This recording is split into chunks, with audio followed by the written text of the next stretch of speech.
नमस्कार, सत श्री अकाल, जय हिंद, जय भारत। प्यारे विद्यार्थियों, आप अच्छे होंगे, स्वस्थ होंगे, मस्त होंगे, अपनी पढ़ाई को निरंतर जारी रख पा रहे होंगे। हमने पिछली क्लास में ईसीसी के बारे में अध्ययन किया था। ईसीसी का पहला चैप्टर प्रारंभिक बाल्यावस्था, देखभाल एवं शिक्षा क्या थी, कितने वर्ष तक प्रारंभिक बाल्यावस्था रहती है, कौन कौन से अंगों का विकास होता है, किस तरह से विकास होता है, किस तरह से विकास की प्रेरणा है वो चलती है, अधिगम किस तरह से बच्चे का चलता है, इसके बारे में अध्ययन हमने किया था। आज हम पढ़ेंगे ईसीसी के घटक कौन कौन से होते हैं, कि ईसीसी के कौन कौन से घटक हमें मुख्य रूप से देखने को मिलते हैं। चलिए देखते हैं। ईसीसी एक एकीकृत कार्यक्रम है। कौन सा कार्यक्रम है? एकीकृत कार्यक्रम है। इसके अनेकों घटक हैं। ये सभी मिलकर के बच्चों के विकास के कल्याण में योगदान करते हैं। यानी जितने घटक होते हैं ये सभी घटक बच्चों के विकास मैंने कल बताया था, समग्र रूप से विकास होता है बच्चे का। प्रारंभिक बाल्य अवस्था में बच्चे का समग्र यानी संपूर्ण रूप से विकास हो पाता है। और ये विकास होने की जो प्रक्रिया अपनाई जाती है वो घटकों के माध्यम से होती है, कि कौन कौन से घटक हमें विकास के दायरे में रखने होते हैं। देखिए, घटक के बारे में अध्ययन करते हैं। मुख्य रूप से 4 घटक इसके हम देख पा रहे हैं। कितने घटक? 4। कौन कौन से? स्वास्थ्य, पोषण और स्वच्छता। ये मैंने कल भी बताए थे कि किसी भी बच्चे का विकास करना है या किसी व्यक्ति विशेष का विकास करना है या विकसित करना है तो सबसे पहली चीज है स्वास्थ्य। अपने बुजुर्ग भी कहते हैं कि पहली चीज निरोगी काया। पहली चीज निरोगी काया। अगर अपनी काया निरोगी है तो हम संपूर्ण चीजें, पूर्ण चीजें प्राप्त कर सकते हैं। ठीक है, तो पहली चीज क्या है? स्वास्थ्य होना। स्वस्थ हो बच्चा, बच्चे का भरण पोषण होना चाहिए और उसके स्वच्छता का देखभाल करनी चाहिए। आगे है देखभाल और बच्चे का संरक्षण। प्रारंभिक अधिगम यानी प्रारंभ के दिनों में बच्चा किस तरह से सीखता है, कैसे नवीनतम अध्ययन की तरफ बढ़ता है। प्रारंभिक उद्दीपन, ये इसके मुख्यतः घटक है। पहला घटक है अपना स्वास्थ्य। इसके बारे में विस्तार पूर्वक हम अध्ययन करते हैं। देखिए स्वास्थ्य क्या कहता है। ये स्वास्थ्य, पोषण और स्वच्छता, इस घटक में माता और बच्चों को नियमित स्वास्थ्य संबंधित हस्तक्षेप प्रदान करना शामिल होता है। इसमें प्रसव से पूर्व, ध्यान से देखना, प्रसव से पूर्व और प्रसव के बाद की देखभाल, जैसे पौष्टिक आहार करवाना। यानी माता जब गर्भ धारण करती है उस समय से पहले के बाद या गर्भ धारण करने के पश्चात, दोनों ही स्थितियों में पहली चीज कौन सी? पौष्टिक आहार मिलना चाहिए। यानी बच्चे की माँ को अगर पौष्टिक आहार मिलेगा तो बच्चे को भी पौष्टिक तत्व या पोषक तत्व प्राप्त होंगे। गर्भवती माता की प्रतिरक्षा करना, स्वास्थ्य की नियमित जांच करना, तनाव मुक्त वातावरण देना, अस्पताल या स्वास्थ्य केंद्र में सुरक्षित प्रसव शामिल करना। इन चीजों का विशेष तौर पर ध्यान रखना है कि जब महिला गर्भ धारण करती है, यानी गर्भ धारण करने से पूर्व और गर्भ धारण करने के पश्चात से लेकर के बच्चे को जब मां जन्म देती है तब तक सबसे पहली चीज यही होती है कि उसे पौष्टिक आहार मिले और समय पर गर्भवती महिला या माता को टीकाकरण किया जाए और समय अनुरूप स्वास्थ्य की नियमित जांच की जाए, तनाव मुक्त वातावरण में रखा जाए, अस्पताल या स्वास्थ्य केंद्र अति सुरक्षित प्रसव में भी शामिल करना चाहिए। इसी प्रकार बच्चों को संतुलित और पौष्टिक भोजन, संक्रमण से, ध्यान रखना, संक्रमण से संरक्षण करना, समय समय पर टीकाकरण लगवाना या चिकित्सा के देखभाल हेतु प्रावधान समेत स्वास्थ्य व स्वच्छ वातावरण प्रदान करने की जरूरत रहती है। अब है देखभाल और संरक्षण, कि बच्चे का देखभाल कैसे किया जाए, उसका संरक्षण किस तरह से किया जाए कि सभी बच्चों को अनुकूलतम वृद्धि और स्वास्थ्य विकास के लिए भौतिक और भावनात्मक रूप से सलामत रखना। भौतिक स्थितियों या भौतिक आवश्यकता उनकी पूर्ण करनी है और भावनात्मक रूप से भी बच्चे को क्या करना है? सलामत रखना है। बच्चे को सुरक्षित एवं संरक्षित परिवेश में अत्यंत आवश्यकता होती है। छोटे बच्चे को हम देखते हैं किस तरह से माँ अपनी बच्चे को अपने गोद में खिलाती है, उसके गर्दन का ध्यान रखती है, विशेष तौर पे इसी का ध्यान कि गर्दन में कहीं मोच ना आ जाए, इसका विशेष तौर पे ध्यान रखती है, उसे संरक्षण देती है, उसे सुरक्षा देती है। इसकी देखभाल और सुरक्षा वाला परिवेश प्रदान करना ही ईसीसी का एक अभिन्न घटक है। यानी बच्चे की सुरक्षा करना, बच्चे की पहली पहली आवश्यकता कौन सी होती है? सुरक्षा और स्वास्थ्य। ये दो चीजें इसमें जुड़ी हुई है, जिसके लिए ईसीसी एक अभिन्न घटक माना है। बच्चों की देखभाल करने वालों के लिए ये आवश्यक है कि वे उनके मनोवैज्ञानिक, सामाजिक, सांवेगिक जरूरतों को पूरा करें। बच्चे की देखभाल या देखरेख या सुरक्षा या संरक्षण करने वालों के लिए मुख्य रूप से 3 या 4 बातों का ध्यान रखना आवश्यक है।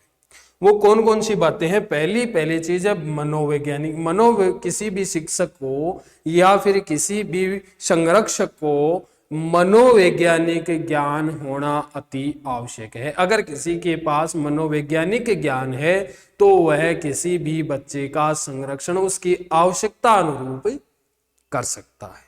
ठीक है। सामाजिक और सांवेगिक जरूरतें भी पूरी करनी, और यह सुनिश्चित करने के लिए कि उनकी आवश्यकता अनुसार उपयुक्त उद्दीपक दिया जा सके। ठीक है।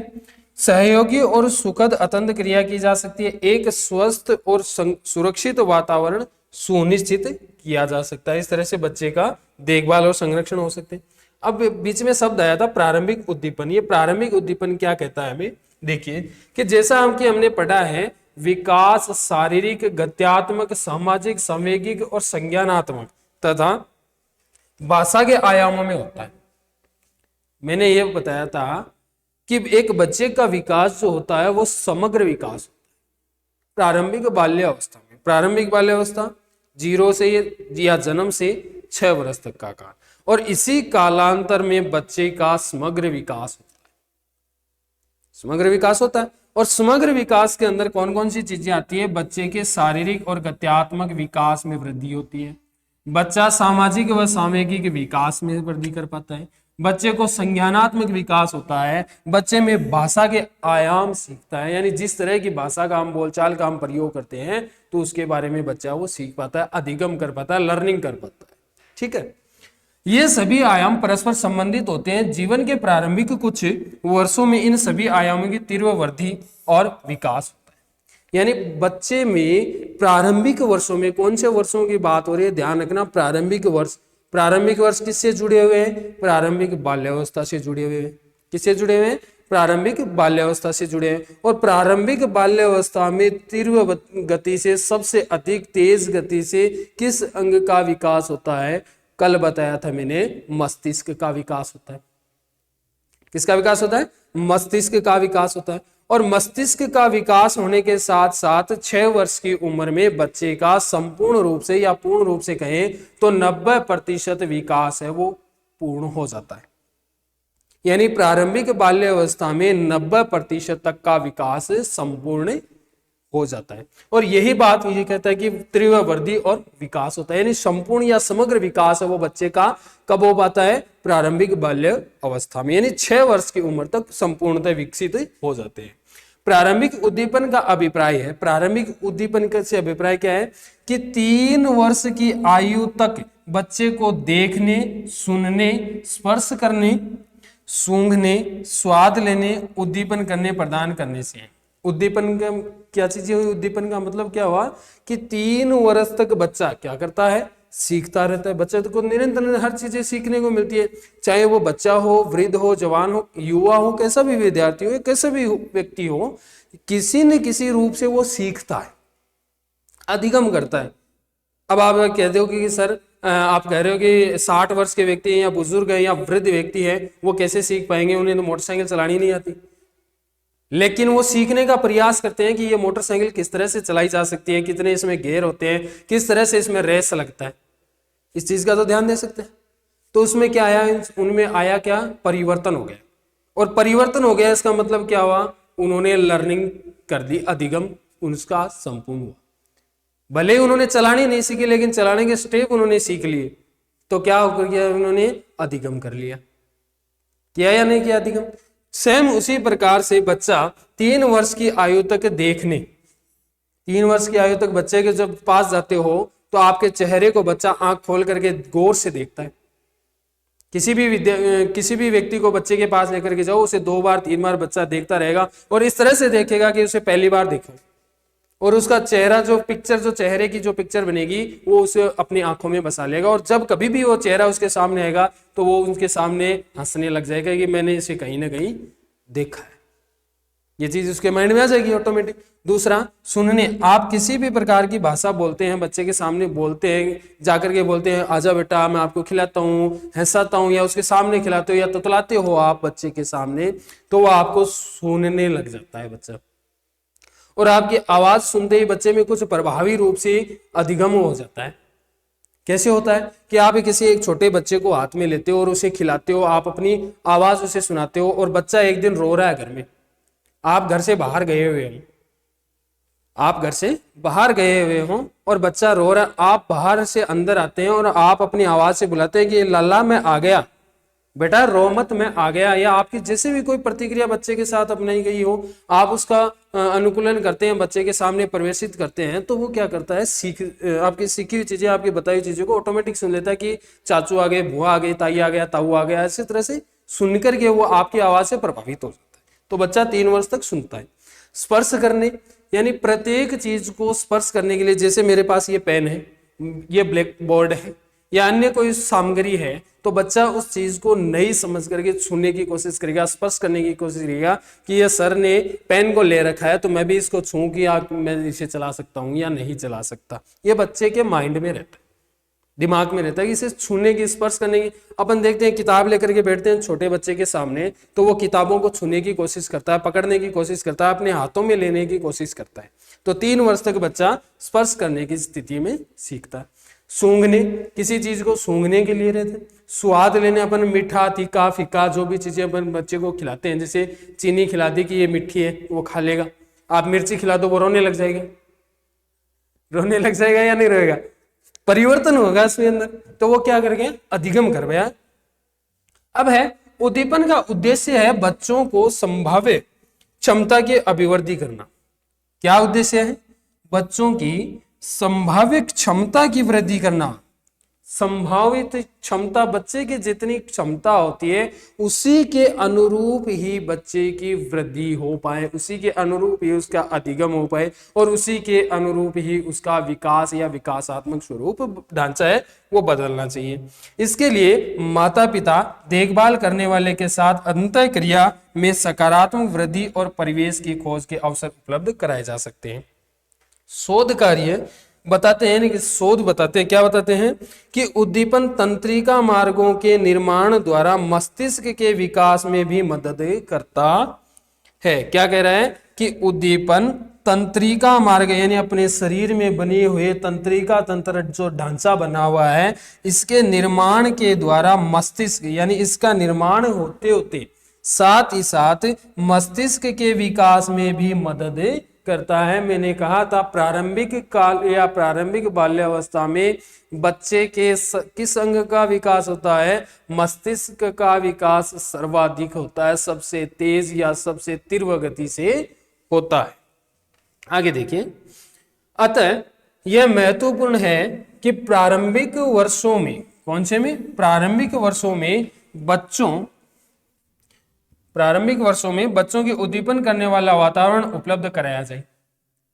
इसका मेन मुख्य उद्देश्य, महत्वपूर्ण जो बात, बिंदु जो टिका हुआ है वो किस पर टिका हुआ है कि बच्चे के प्रारंभिक वर्षों में जब बच्चा उन्नति की ओर जाए, विकसित हो, विकास की तरफ बढ़े, उस समय बच्चे को उद्दीपित करने वाला वातावरण उपलब्ध करवाया जाना चाहिए, जिसे आयु के अनुसार विविध सामग्री, अनुभव और विकास के अवसर बच्चे को मिल सके। ठीक है, अब है प्रारंभिक अधिगम। प्रारंभिक अधिगम क्या कहता है, देखिए, प्रारंभिक अधिगम है कि एसीसी का एक महत्वपूर्ण घटक है जो बच्चों के प्रारंभिक वर्षों में उन्हें सीखने का अवसर उपलब्ध करवाना की बात करता है।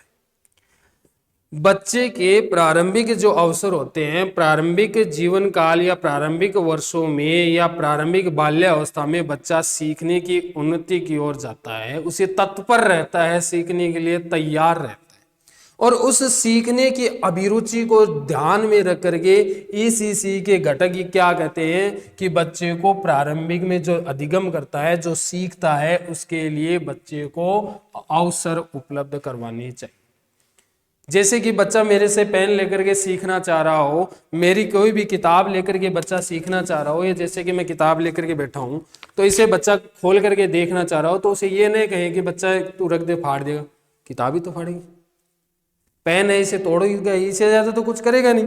इतना कार्य अगर बच्चा करेगा तो वो सीखेगा। एक बार तोड़ने के बाद, अब जैसे ये कांच का गिलास है मेरे पास, मान लो ये कांच का गिलास, ये कांच का गिलास जैसे ये बच्चे के हाथ में इसने तोड़ दिया, नीचे गिरा दिया और कांच का गिलास है वो टूट गया। इससे बच्चे ने क्या सीखा? जैसे ही गिलास नीचे गिरा, गिलास है टूट गया, मम्मी आई, डांट लगाई, एक चांटा मारा और चले गई। बच्चे ने रोना प्रारंभ कर दिया। लेकिन बच्चे ने इसमें अधिगम किया है। क्या किया है? अधिगम किया, सीखा है। किस तरह से सीखा है कि बच्चा ये जान गया कि अगर ये व्हाइट वाला धोला जो गिलास है, सफेद जो गिलास है, अगर मैं हाथ में लूंगा तो मेरे से ये उठेगा नहीं। पहली चीज ये, अगर मैंने उठा लिया तो ये नीचे गिर जाएगा, और जैसे ही नीचे गिरेगा तो ये फूट जाएगा, और फूटेगा तो मम्मी मुझे मारेगी। सबसे ज्यादा डर किस चीज का? कि मम्मी मुझे मारेगी। तो इससे क्या हुआ? बच्चे ने अधिगम किए, सीखा है। अब उस तरह की अगर कोई चीज बच्चे के सामने आएगी, कांच जैसी चीजें बच्चे के सामने आएगी, तो ऑटोमेटिक ही वो बच्चा उससे दूरी बनाना प्रारंभ हो जाएगा। दूरी बना करके रखेगा कि कहीं ना कहीं अगर इसमें नुकसान हो गया तो मम्मी मुझे मारेगी। समझ में आ गई चीज? 3 से 6 वर्ष की आयु के बच्चों को उम्र और विकास के अनुरूप सीखने का अवसर अनिवार्यतः उपलब्ध करवाना चाहिए। प्रारंभिक अधिगम क्या कहता है कि प्रारंभिक वर्षों में बच्चा विकसित होता है, और विकास के साथ साथ प्रारंभ के जो 3 से 6 वर्ष तक के जो काल होता है, 3 वर्ष की जो अवधि होती है, इस अवधि के अंदर बच्चा सर्वाधिक सीखता है। अपन देखते हैं 5 वर्ष के बच्चे को स्कूल भेजते हैं, लेकिन वो 4 वर्ष में अपने बड़े भाई या बड़े चाचा या किसी के साथ जाकर के स्कूल जाने की जिद करता है कि मुझे स्कूल जाना है, मुझे सीखना है। लेकिन जब स्कूल वाले टीचर के, हम गुरुजन के पास जाते हैं, तो वो कहते हैं कि बच्चे का अगर 5 वर्ष उम्र कंप्लीट है या पूर्ण हो चुकी है तो आप इसका नामांकन करवा सकते हैं। लेकिन बच्चे की जो अभिरुचि है वो 4 वर्ष की उम्र में या 3 वर्ष की उम्र में स्कूल जाने की, सीखने की, बैठने की, लिखने की, पढ़ने की, सुनने की, गाने की, ये सारी चीजें वो सीख जाता है। और इसी के कारण बच्चे के अधिगम्य में विकास होता है। तो क्या कहते हैं कि उम्र के साथ साथ बच्चों के विकास के अनुरूप सीखने के अवसर अनिवार्यता उपलब्ध करवाना चाहिए। यह जरूरी है कि इन बच्चों का गुणवत्तापूर्ण शिक्षा उपलब्ध कराई जाए, जिसमें कौन कौन सी चीजें जोड़ी? खेल के माध्यम से बच्चा सीख सकता है। दूसरा, मूर्त अनुभव के रूप में, जैसे मैंने कांच का उदाहरण दिया था। एक जैसे मान लो ये मोमबत्ती है मेरे हाथों में, इस मोमबत्ती को मैंने जला दिया, छोटा बच्चा इसमें हाथ देगा तो उसका हाथ जल जाएगा, तो वो आग से दूर रहना प्रारंभ कर देगा। करेगा या नहीं करेगा? करेगा, क्योंकि उसने सीख लिया अगर इसके अंदर मैं हाथ दूंगा, जलती हुई मोम में, अगर जलती हुई आग में मैं हाथ दूंगा तो मेरा हाथ में जलन होगी। तो इससे बच्चे के क्या हुआ? अधिगम हुआ बच्चे में। और इसी अधिगम के अनुरूप बच्चा है वो मूर्त रूप से अपने अनुभव से वो सीख गया। दूसरा, अवलोकन करके सीखता है, हस्त कौशल, अपने हाथों से कौशल करके सीखता है, प्रयोग करके सीखता है। इन चीजों से बच्चा क्या करता है? सीखता, निरंतर वृद्धि करता रहता है, अधिगम करता रहता है।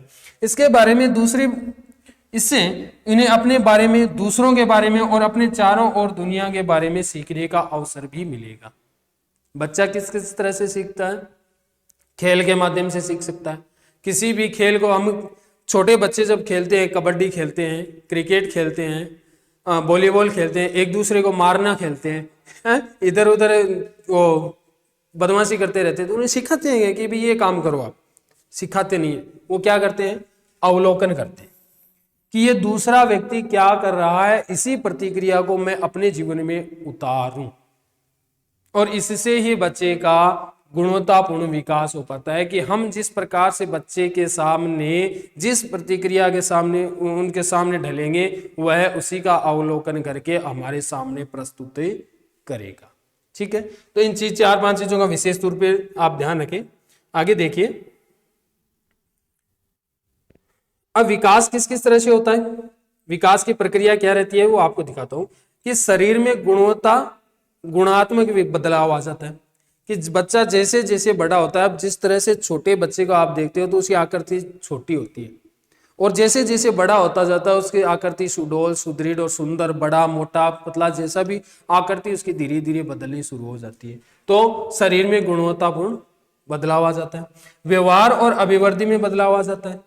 बच्चा पहले कुछ भी नहीं करता था, लेकिन अब आजकल हाथ उठ हिलाने लग गया, चलने लग गया, घुटनों के बल लेटने लग गया, पैरों के बल चलने लग गया, माँ पापा बू पानी को बू बोलने लग गया, ऐसी प्रतिक्रिया अपनाने लग गया। तो उसकी अभिवृद्धि और उसके व्यवहार में क्या आ गया, परिवर्तन आ गया। दूसरा है जटिल शारीरिक गत्यात्मक विकास होता है। सामाजिक विकास में कौन सा, जटिल और सतत प्रक्रिया बच्चे में आ जाती है। संज्ञानात्मक विकास में अनेक आयामों से घटित होता है और समग्र विकास में योगदान करता है। संज्ञानात्मक विकास किसमें योगदान देता है, समग्र विकास में अपना योगदान देता है। चौथा भाषा का विकास। भाषा का विकास क्या है, आयाम परस्पर संबंधित होते हैं, एक दूसरे से जुड़े हुए होते हैं और एक दूसरे से को प्रभावित भी करते हैं। ये थे विकास की प्रक्रिया। अब है विकास की प्रक्रिया जो हमने पढ़ी है उसका विस्तारित रूप। देखिए किस तरह से करते हैं विकास, गत्यात्मक शारीरिक और गत्यात्मक विकास किस तरह से होता है। ध्यानपूर्वक पढ़िएगा आप, इसे बने रहें, जुड़े रहें, सीखते रहें, पढ़ते रहें, बढ़ते रहें। ठीक है, देखिए शारीरिक वृद्धि और विकास में लंबाई, भार, शरीर के अन्य अंगों को अनुपातिक परिवर्तनों को शामिल करते हैं। ध्यान रखना, शारीरिक और गत्यात्मक विकास शब्द से ही आज से स्पष्ट हो रहा है कि शरीर का विकास, कहीं न कहीं बच्चे के शरीर का विकास हो रहा है। तो क्या हुआ कि शारीरिक वृद्धि और विकास, शारीरिक वृद्धि में शरीर की वृद्धि और विकास कैसे हुआ, उसकी लंबाई, उसका भार और शरीर के अन्य अंगों को अनुपातिक रूप से, यानी अंगुलियों का एक हाथ के साथ बढ़ना, पैर व जो धड़ अपनी है वो एक साथ विकसित होना, तो इसे हम क्या कह सकते हैं, विकास का आयाम दे सकते हैं। जैसे किसी एक व्यक्ति का कान वृद्धि कर गया, कान ज्यादा बढ़ गया, तो ये क्या है, वृद्धि है। लेकिन दोनों कान समकक्ष चले हैं और चेहरे के अनुरूप चले हैं, तो उसे हम क्या कह सकते हैं, विकास कह सकते हैं। ध्यान रखना, वृद्धि और विकास में रात और दिन का फर्क आता है। ठीक है, आगे चलें। इसमें हड्डियों का विकास भी शामिल होता है।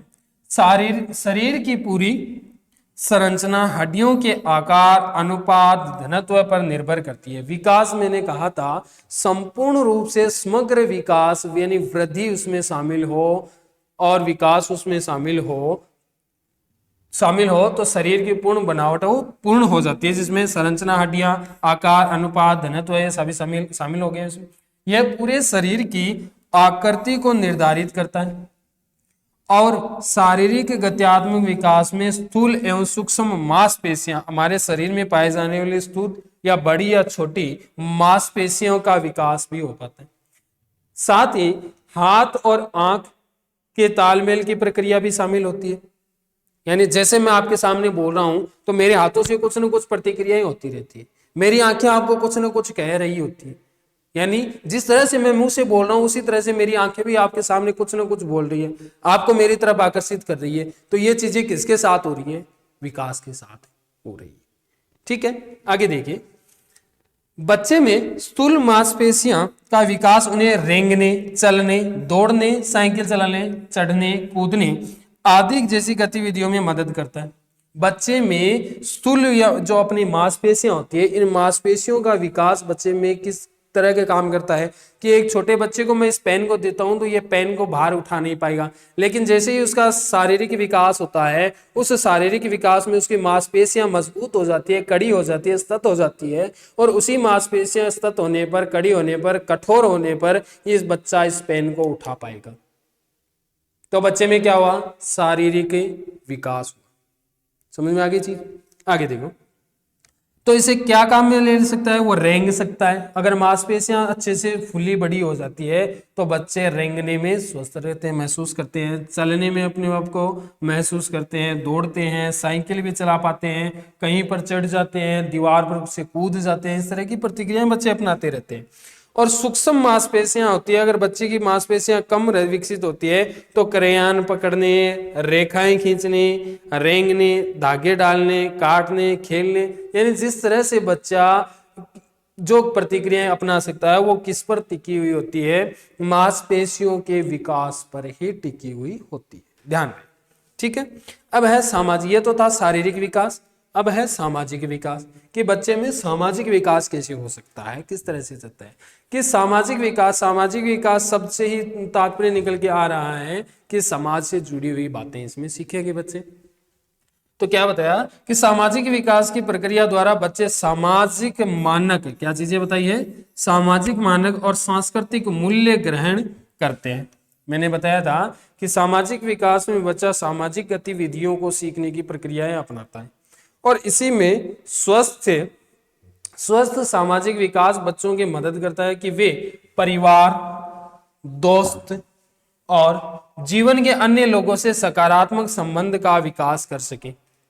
कि बच्चा समाज की प्रतिक्रियाओं में जिस तरह से आ रहा होता है, डल रहा होता है, चल रहा होता है, तो वो उस समय सबसे पहले अपने परिवारजनों को देखता है। और 3 वर्ष का बच्चा, 2 से 3 वर्ष के बीच मध्य में बच्चा वो अपना दोस्त बनाने शुरू हो जाते हैं और 4 वर्ष तक बच्चे दुश्मन बनाने चालू हो जाते हैं। ध्यान रखना इस चीज का, उम्र पूछी भी जाती है कि 2 वर्ष तक बच्चा परिवार में रह करके सीखता है, लेकिन 2 से 3 वर्ष के अंदर बच्चा कालांतर में अगर पहुंचता है तो वही बच्चा परिवार से बाहर, गेट के बाहर हमें देखने को मिलेगा। 2 वर्ष के पश्चात बच्चा गेट के बाहर देखने को मिला। आपने देखा होगा कि वो चलता है और गेट के बाहर मम्मी इधर अंदर देखती रह जाती कि बच्चा कहाँ चला गया। तो वो बाहर की प्रतिक्रिया, सामाजिक प्रतिक्रिया को अपनाते हुए सर्वप्रथम अपने दोस्त ढूंढता है। आपने देखा होगा कि छोटे बच्चे हैं, वो छोटे बच्चों से ही जाकर के मेलताल करता है, ना कि बड़े बुजुर्गों के साथ जाता है। यानी अपनी एवरेज, अपनी एज के अनुरूप ही वो व्यक्तियों को ढूंढता है और उसमें अपनी मित्रता को खोजता है। सबसे पहले चीज बच्चे का क्या सीखता है, समाज में मित्रता सीखता है और उसी मित्रता के अनुरूप बच्चे को जो कुछ अप्रत्याशित चीजें लगती है तो वो बच्चा दुश्मनी सीख जाता है। तो वो किससे सीखी है, हमने ही तो उसे सिखाई है, दूसरे व्यक्ति से सीखा नहीं। हमने तो जो कुरीतियां सिखाई है वो हमने सिखाई, जो सहरुतियां सिखाई है वो हमने सिखाई, हमसे ही चीजें सीखेगा, हमारा ही बच्चा क्या करेगा, अनुकूलन करेगा, ठीक है, और इसे अधिगम करते हुए वो आगे बढ़ेगा। आगे देखिए क्या कह रहा है, संवेगात्मक विकास का एक मिनट अभिप्राय है कि बच्चों में संवेग कितने होते हैं, आपने पढ़ा होगा, मैंने बताया भी था, 14 संवेग होते हैं। और बच्चों का सांवेगिक रूप से होगा कि संवेग और मूल्यों का विकास है। बच्चों का जन्म आधारभूत संवेग कौन कौन से होते हैं, जिसमें देखिए प्रेम।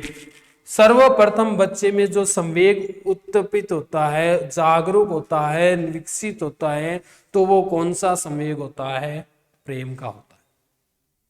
दूसरा संवेग भय का होता है, क्रोध होता है, खुशी होती है। इनके साथ बच्चे का जन्म होता है। ये 4 संवेग बच्चे के जन्म के साथ मिलते हैं। किसी भी बच्चे का, व्यक्ति का जन्म होता है तो उस समय उस व्यक्ति को 4 संवेग मिलते हैं जो भगवान के दिए हुए होते हैं।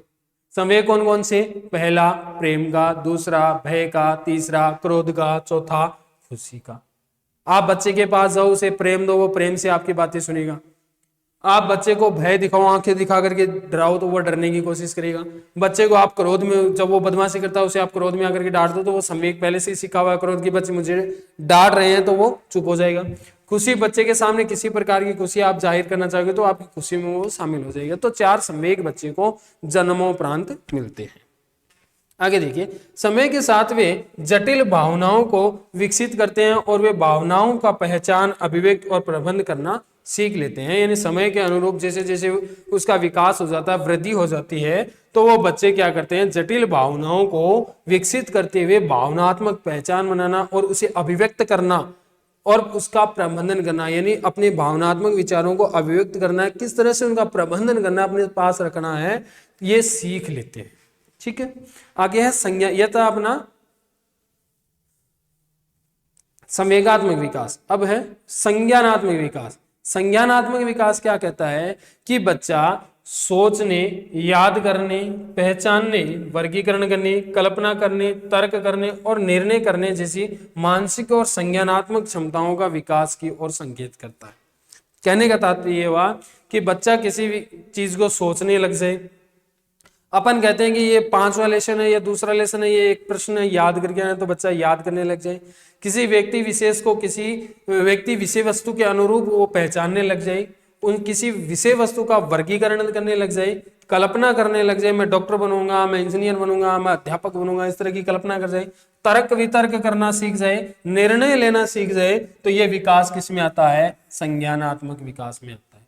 किस में आता है? संज्ञानात्मक विकास में आता है। अब है बच्चे का भाषा का विकास, कि बच्चा भाषा का विकास किस तरह से सीखता है। देखिए किस तरह से सीखता है कि ये भाषा को ग्रहण करने, पहली चीज ये है कि बच्चा अपनी मातृभाषा पर विशेष तौर से ये चीजें सीखता है। किस भाषा में सीखता है? मातृभाषा, यानी जिस भाषा में माता या परिवारजन बात करते हैं, बोलचाल करते हैं, उसी भाषा में बच्चा है वो सीखता है। ठीक है, तो उसी भाषा को बच्चा ग्रहण करेगा और उस भाषा को समझेगा, उसका उपयोग करने की प्रक्रिया को अपनाएगा तथा सुनने, बोलने और पढ़ने व लिखने के कौशल में इसे शामिल किया गया है।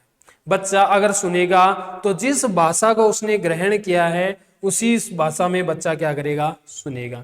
जिस भाषा को बच्चे ने ग्रहण किया, चाहे वो हिंदी हो, मारवाड़ी हो, मराठी हो, राजस्थानी हो, अंग्रेजी हो, कौन सी भाषा हो, उसी को सुनेगा, उसी भाषा में बच्चा बात करेगा, बोलेगा। उसी भाषा में अगर आप लिखने का कहोगे तो बच्चे लिखेंगे और उसी भाषा में क्या करेंगे? पढ़ेंगे। ये 4 कौशल होते हैं जिसे याद करने के लिए एक ट्रिक है सुबोपल्ली। सुनना, बोलना, पढ़ना और लिखना, ये क्रम से याद रखना है। 4 कौशल या भाषा के 4 कौशल कौन कौन से हैं? सुनना, बोलना, पढ़ना और लिखना। कितने हैं? 4। कौन कौन से? सुनना, बोलना, पढ़ना और लिखना। ध्यान रहे इस चीज को। और यह कौशल बच्चों को संप्रेषण, कम्युनिकेशन करने और उन्हें भावनाओं को व्यक्त करने में सहायता प्रदान करता है। ये 4 जो भाषा के 4 कौशल, सुबोपल्ली, सुनना, बोलना, पढ़ना, लिखना, ये 4 कौशल बच्चों के आपसी कम्युनिकेशन या संप्रेषण जिसे हम बोल सकते हैं, इसको बनाए रखने के लिए और उन्हें भावनात्मक रूप से अभिव्यक्त करना, प्राप्त करने के लिए जोड़ा रखता है। तो इसलिए भाषा का विकास बच्चे के लिए विकास है वो लाभदायक रहता है। ये प्रश्न है।